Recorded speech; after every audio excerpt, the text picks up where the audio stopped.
तुझको चलना होगा, तुझको चलना होगा, तुझको चलना होगा।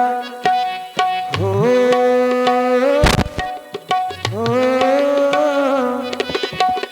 जीवन कहीं भी ठहरता नहीं है।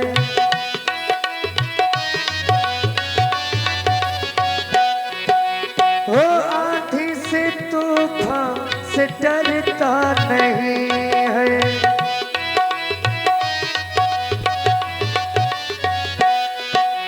हो तू न चलेगा चले तेरी राहें, हो तू न चलेगा चले तेरी राहें, मंजिल को तरसेगी तेरी निगाहें। तुझको चलना होगा, तुझको चलना होगा, तुझको चलना होगा, तुझको चलना होगा।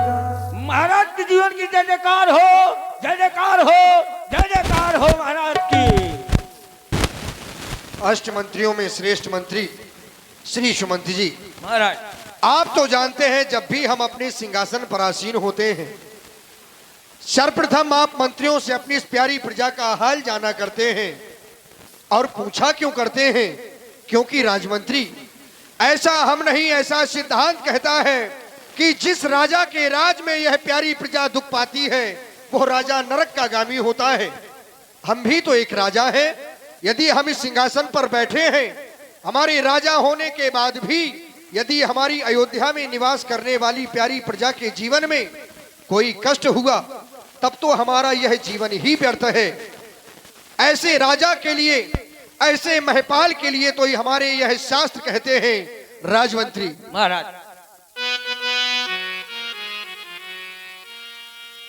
राजा की शोभा, इस संसार में वही राजा शोभनीय है जिसके जीवन में नीति का समावेश है। राजमंत्री, महाराज हम सदैव तुमसे यही पूछा करते हैं, जासू राजे, जासू राजे, प्रिय प्रजा दुखारी, सोन पे अवश्य, सोन पे अवश्य, नरक अधिकारी, सोन पे अवश्य। वह राजा नरक का गामी होता है जिस राजा के राज में यह प्यारी प्रजा दुख पाती है। वही राजा सोचनीय होता है, वही राजा निंदनीय होता है। कौन सा राजा? ये हमारे शास्त्र कहते हैं, सोचिए नपति, सोचिए नपति, जो नीति न जाना, जेहि न प्रजा, प्रिय प्राणी समाना, जेहि न प्रजा। जिस राजा को यह प्यारी प्रजा निज प्राणों की भांति प्रिय नहीं होती, निज पुत्र की भांति प्रिय नहीं होती, वो राजा समाज में सोचनीय होता है। राजमंत्री, हमने तो देखा यहाँ तक है कि ये पहने जरी के चीथड़े ऐश का सामान समझे हैं। कुछ सुंदर वस्त्राभूषण पहन लेने के बाद ये पहने जरी के चीथड़े ऐश का सामान समझे हैं और इस प्यारी प्रजा को गुलाम समझे हैं, स्वयं को भगवान समझे हैं। धिक्कार है ऐसे लोगों के जीवन पर, क्योंकि राजमंत्री, जो इस संसार में हमें मिला है ये केवल कुछ समय के लिए है, सदैव के लिए नहीं। फिर ये धन बल पद पाकर चूर रहे, थोड़ा सा धन, थोड़ा सा यश, पद मिल जाने के बाद व्यक्ति के जीवन में अहंकार आ जाता है और वही अहंकार व्यक्ति के जीवन का पतन का सबसे बड़ा कारण बना करता है। धन बल पद पाकर चूरी रहे और सत्ता पाकर भूल रहे, बहुत सारी शक्ति निरर्थक है, जो काम किसी के आ न सके। ऐसा धन, ऐसा बल, ऐसा यश किस काम का, यदि हम किसी भूखे को भोजन नहीं करा सकते, किसी अनाथ का सहारा नहीं बन सकते।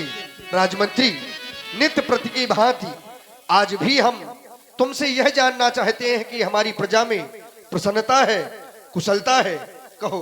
महाराज, आप धर्म के धुरंधर के महाराज हैं, आपके यहाँ किस प्रकार के कष्ट होगा? गौशाला, पाठशाला और धर्मशाला सभी सुचारू रूप से चल रही हैं, क्योंकि आप तो ऐसे हैं कि दूध पूछ से है आवादानी, शेर और बकरी पीते हैं एक घाट में पानी। राजमंत्री, इसमें विशेषता हमारी नहीं है, क्योंकि जिस राजा के राज में यह तीन झूठ बोलते हैं उस राजा का पतन हो जाता है।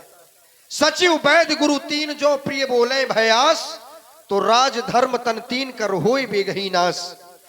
आपने बताया कि सिंह और बकरी एक घाट से जल ग्रहण करते हैं।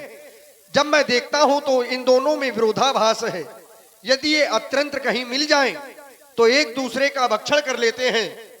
अजह शेर का भोजन बन जाया करता है, लेकिन हमारे राज्य में ऐसी प्रसन्नता है, ऐसी एकता है कि ये साथ में रहकर एक साथ जल ग्रहण करते हैं।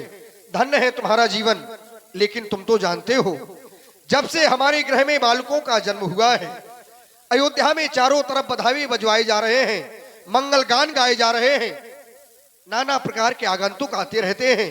हम चाहते हैं कि आज भी तुम जाकर प्रथम द्वार में इस व्यवस्था को देखो। यदि कोई आगंतुक आए, उसकी उचित व्यवस्था, उसका उचित सम्मान तुम्हारे द्वारा होना चाहिए। जो आज्ञा महाराज। हो वो विधि करत मनोरथ, जात लागे नहीं बार, करी मज्जन सरयू जल, गए भूप दरबार। मैं अयोध्या नरेश भूप दरबार चक्रवर्ती चूड़ामणि महाराज श्री दशरथ जी के और राज दरबार के प्रथम द्वार पर उपस्थित हो चुका हूँ। लेकिन राज दरबार की एक मर्यादा होती है, यदि राजा से मिलना है तो सर्वप्रथम किसी सेवक के द्वारा अपने आने की सूचना और राजा तक पहुंचानी चाहिए। लेकिन देख रहा हूँ यहाँ